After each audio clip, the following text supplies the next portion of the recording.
Ako ba i-share ko sa inyo? Ano to? Nung bago ako pumunta dito sa Hong Kong, maliliit pang anak ko. Ang panganay ko 6 years old lang. Ang kasunod 4. Tapos yung isa 2. Sabihin ko sa iyo, be, Ilan anak mo? 3. Pero dahil Equals. nag-remarried ako, single mom ako nung pumunta rito. Nag-remarried ako 9 years later. Bago ka So may nasanggan. so may 11 years old akong bunso. Ngayon din?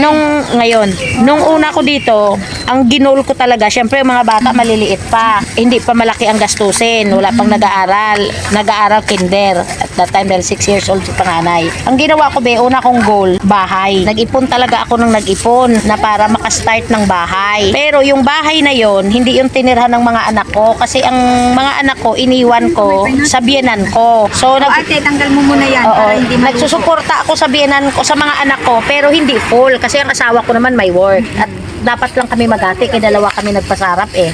Alam mo Ouch. na rin ko. So ako, nag-ipon ako para ipang bahay.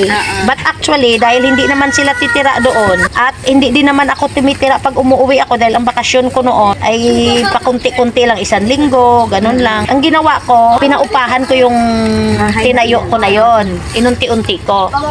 Sumunod ulit, nag-ipon ulit ako, nag-extend ulit ako ng another room. So naging pangalawa na. Bayang Nag-ipon ulit ako, naging magiliw. pangatlo na room. So, yung 3 paupahan ko na yon, nung ano ko na yon, natupad ko na yon, yun na ang ginagamit na panggasto. So, instead na magre-remit ako, hindi Hindi na. na ginagamit. Kasi, kumbaga yung pera ko dito, pinatrabaho ko rin. Yun ang mindset nyo palagi. Kailangan may goal kayo na ang pera nyo magtrabaho will also work for you. Kaya nga, ate. So ang pera, Pero sa ang ngayon- upa doon, yun nga yung maliliit pa. So yung pera doon, nakakatulong na yun na yung panggastos din na share ko sa mga bata.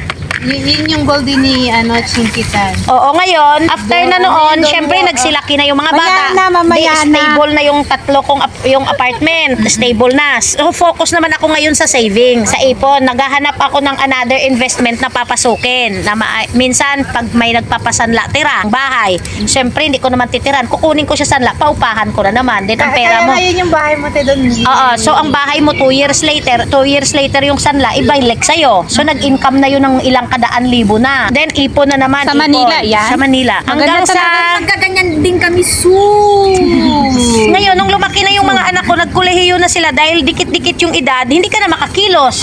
Wala ka na for investment. Focus ka na ngayon doon sa pag-aaral nila. Dahil nagkolehiyo sila, nagpang-abot-abot. Ganon, ang laki ng expenses. Pero, hindi ka na ngarap. Hindi ka na yung utang dito, utang doon. Kasi ang haba ng panahon, nag-abroad ako, 6 years pa lang yung panganay ko eh.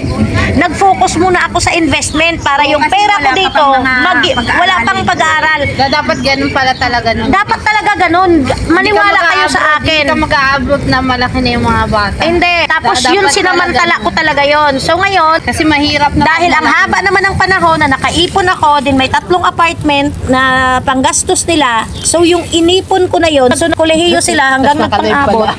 Hindi ako naging ngara na naging utang dito, utang doon kasi ang dami kong nakikitang ganyan ng mga kaibigan ko, kakilala dito. Pag may nagpapakulehiyo, baon na baon, utang dito, kauutang lang, iraraos lang yung 3 buwan, magre-reloan, magaganito, gano'n. Maling-maling cycle yan. Ang kalimitan, yung maling pag ano ng OFW ganito, magpupunta ng abroad, magsasahod, ang sahod ipadala lahat sa Pilipinas, bubuhayin ng buong pamilya, kung sino ang naasa, lahat pagbigyan.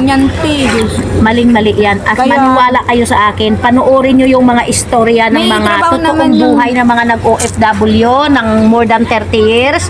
Ilang taon ka na dito, te? 18 plus yung 18 ako sa una ko, nagpurgod ako ng 4 years. Then pagbalik ko ngayon 2 taon na ako mahigit ulit. So, Bali 20 years ka na dito sa Hong Kong. Grabe. Nagpakulihiyo ako ng mga anak kasi anak ko lahat tapos. So ngayon, ang goal nyo dapat ganon. Magsisiyam na buwan pa lang. Dahil kung hindi, mag-end up kayo Kaya sa mga marami pang sa mga taon ako kababayan dito. natin na Oo nga, nagretiro sabi ko, na lang 20 lahat-lahat. 'Di ba kawawa na ngayon ang buhay? Tapos yung mga tinulungan, pinaaral lahat, hindi naman na ngayon sumukli. Correct. So, wag niyong gagawin. Pero ang bakit sarili niyo. nagka 18 years ka talaga dito? Kasi ang anak ko, 3 nagkolehiyo. Baguhin niyo yung baguhin niyo yung mindset na yun ng Pilipino. 20 years in Hong Kong. Soon Na ano, 10 years in Hong Kong, 10 years in UK.